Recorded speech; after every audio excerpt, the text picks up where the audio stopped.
Muita notícia aí, um tráfico internacional de um recém-nascido, aliás, de uma recém-nascida. Polícia Federal, aqui de Campinas, ela trouxe de volta uma recém-nascida de Portugal. E essas imagens, elas foram divulgadas. Coloca na tela pra gente, eu vou chamar a Larissa já já. Nas primeiras horas, a Polícia Federal também está de olho em quaisquer que sejam os crimes.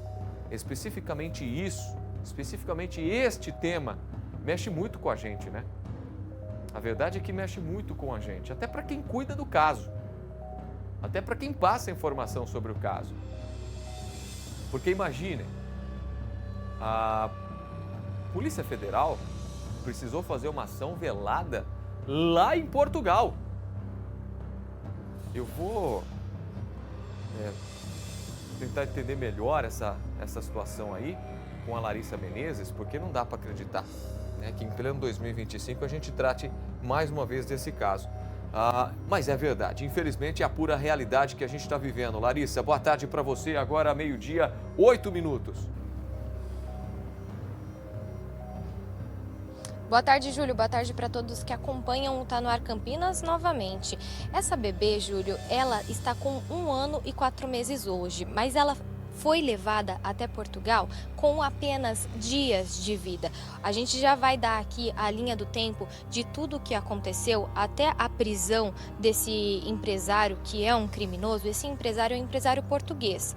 Essa operação ela está então em vigor desde 2023, quando a Polícia Federal desconfiou da atitude desse homem. Porque o que aconteceu? Uma criança nasceu na Santa Casa de Valinhos, a mãe teve alta, mas a criança ficou.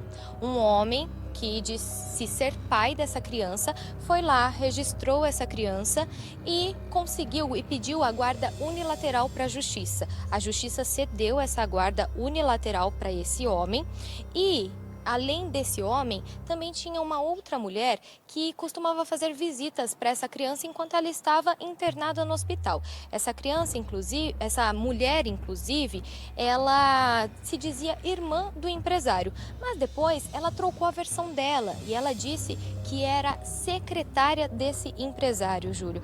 E aí os funcionários da Santa Casa acharam essa revelação um tanto quanto estranha, também essa movimentação, a mãe da bebê ter saído do hospital, e aí eles acionaram a polícia, que começou então uma investigação, mas não deu tempo de segurar essa criança aqui no Brasil. Essa criança ela foi sim levada até Portugal para o marido desse empresário.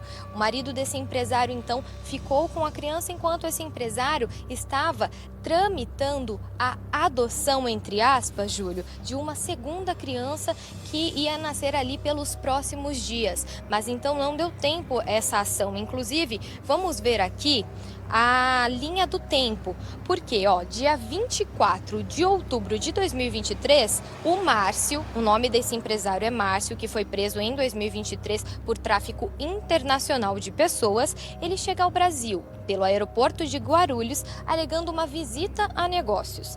Em 28 de outubro, 4 dias depois, nasce a primeira bebê, que é essa que foi levada para Portugal. E ela foi registrada como a filha do Márcio.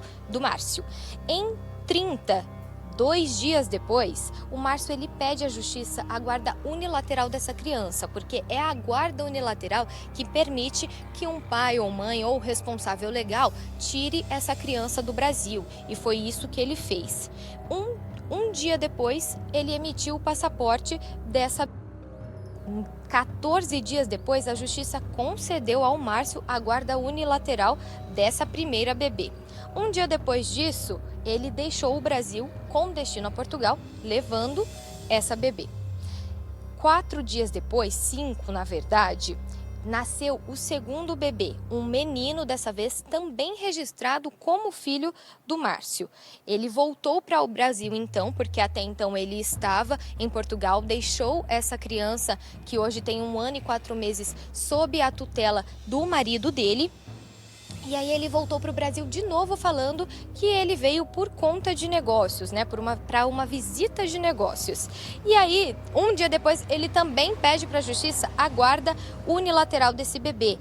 Mas não deu tempo dessa vez, porque a Polícia Federal já estava no encalço do Márcio e prendeu ele no dia 4 de dezembro de 2023 e também cumpriu outros mandados judiciais. Inclusive, essa mulher que estava indo visitar a bebê de 1 ano e 4 meses no hospital, ela também é investigada como suspeita de participação aí nesse crime, né? Por ter colaborado, ajudado em algum momento. Porque quando ela ia até o hospital, as visitas dela não duravam mais que 10 minutos. Isso foi relatado pelos funcionários do hospital, que acharam, né, essa atitude muito suspeita. Então pode sim ter sido uma atitude para não levantar, né, nenhuma suspeita, nenhum alarde. E como que os policiais chegaram, né, nessa história depois? Foi feito um contato com o governo de Portugal, que conseguiu resgatar essa criança e passou essa criança para os cuidados de uma família portuguesa. Essa família, então, ela estava desde então com essa criança, inclusive a próxima família que vai ficar com essa criança, porque agora ela foi encaminhada a um abrigo de Valinhos, mas a família que adotar, ela não vai perder o contato com a família portuguesa que cuidou dessa criança por todo esse tempo, né, e se afeiçoou e tudo mais. Mas só foi possível também trazer essa criança de Portugal para cá, Júlio, porque a Polícia Federal, o Ministério Público precisou, né, comprovar que essa criança era mesmo brasileira e não portuguesa, porque todos os registros apontavam, né, os registros foram falsificados e eles apontavam que era sim uma criança portuguesa, registrada, né, no nome desse empresário português,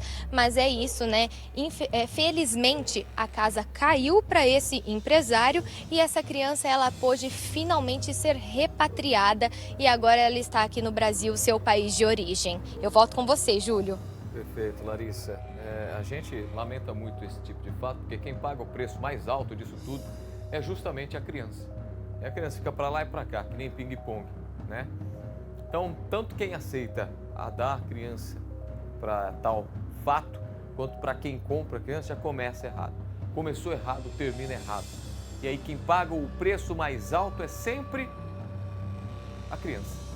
Vocês repararam nisso? Por conta de caprichos dos adultos, normalmente as crianças pagam o preço, e um preço extremamente alto. Infelizmente vai ter que ser acompanhada por profissionais, está num abrigo da cidade de Valinhos e passa agora por cuidados especiais. Obrigado, Lari. Te chamo daqui a pouquinho com mais notícias da nossa região, uma notícia da cidade de Indaiatuba, inclusive.